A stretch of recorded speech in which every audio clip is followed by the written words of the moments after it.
dan Education Center merupakan sebuah pusat layanan kesehatan yang berfokus pada pemberdayaan masyarakat melalui edukasi, pendampingan, dan dukungan kesehatan berbasis evidence-based practice. Tujuan utama pendirian usaha ini adalah untuk meningkatkan literasi kesehatan masyarakat, membantu individu dan keluarga dalam melakukan perawatan mandiri di rumah, serta memfasilitasi akses terhadap informasi dan konsultasi kesehatan yang terpercaya. Keunikan bisnis ini terletak pada kombinasi antara pendekatan edukatif, dukungan psikososial, layanan kesehatan berbasis komunitas yang dilakukan secara profesional oleh tenaga keperawatan. Latar belakang, menurut WHO, lebih dari 60% penyebab kematian di dunia disebabkan oleh penyakit tidak menular seperti hipertensi, diabetes mellitus, dan penyakit jantung. Penyakit tersebut pada dasarnya dapat dicegah melalui edukasi kesehatan, perubahan gaya hidup, serta pemantauan kondisi kesehatan secara rutin. Namun, rendahnya kesadaran masyarakat dalam menjalankan pola hidup sehat menyebabkan angka kejadian PTM terus meningkat setiap tahunnya. Analisis pasar dan peluang usaha. Yang pertama itu segmentasi pasar, terdiri dari masyarakat umum yang usianya 18 tahun sampai 60 tahun. Selanjutnya itu lansia dan penderita penyakit kronis, keluarga atau caregiver, instansi dan perusahaan. Peluang usaha. Dengan meningkatnya perhatian masyarakat terhadap kesehatan preventif dan edukasi kesehatan berbasis komunitas, Healthcare Support dan Education Center memiliki potensi pertumbuhan yang tinggi. Dukungan kebijakan pemerintah dalam memperkuat upaya promotif dan preventif, seperti dalam rencana pembangunan kesehatan nasional. Juga membuka peluang kerjasama dengan puskesmas, dinas kesehatan, dan universitas. Selanjutnya itu analisis SWOT. Yang pertama itu strength atau kekuatan, yaitu tim tenaga keperawatan profesional dan berpengalaman. Yang kedua itu kelemahan.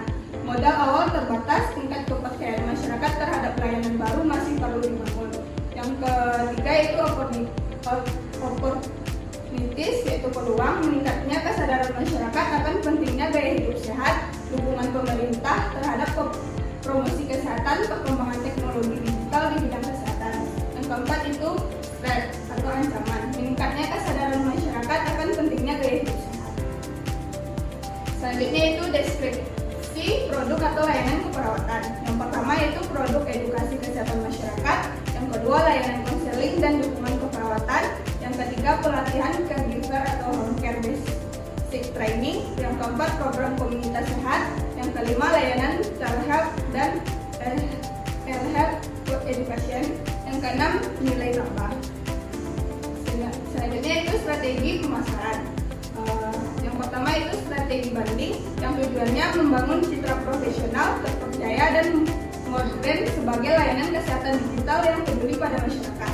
Yang kedua yaitu media promosi, yang tujuannya menjangkau berbagai segmen masyarakat dengan cara efektif dan hemat biaya. Yang ketiga itu strategi digital marketing, yang tujuannya meningkatkan dan menarik pelanggan baru melalui platform digital. Yang keempat yaitu kolaborasi dengan tujuan memperluas jaringan, meningkatkan kredibilitas, dan menciptakan dampak sosial. Selanjutnya itu rencana keuangan.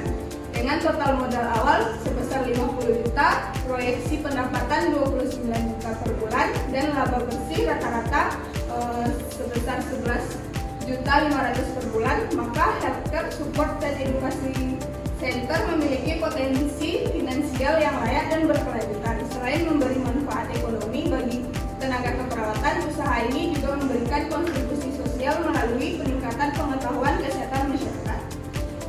Selanjutnya itu analisis risiko dan rencana mitigasi.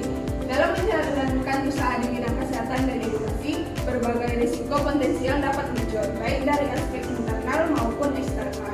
Oleh karena itu, analisis risiko dilakukan untuk mengidentifikasi hambatan yang mungkin terjadi, serta menyusun langkah mitigasi yang tepat guna menjaga keberlangsungan usaha Healthcare Support dan Education Center yang berkelanjutan. Selanjutnya itu penutup dan dampak sosial. Penutupnya itu ini disusun sebagai wujud inovasi dalam mengembangkan modal layanan kesehatan berbasis edukasi dan pendampingan masyarakat. Usaha ini dirancang untuk menjawab tantangan meningkatnya kebutuhan masyarakat terhadap informasi kesehatan yang akurat, akses pendidikan kesehatan yang mudah, serta pendampingan dalam perawatan mandiri di rumah. Baiklah, itulah hasil presentasi usaha saya. Sekian, terima kasih. Assalamualaikum warahmatullahi wabarakatuh.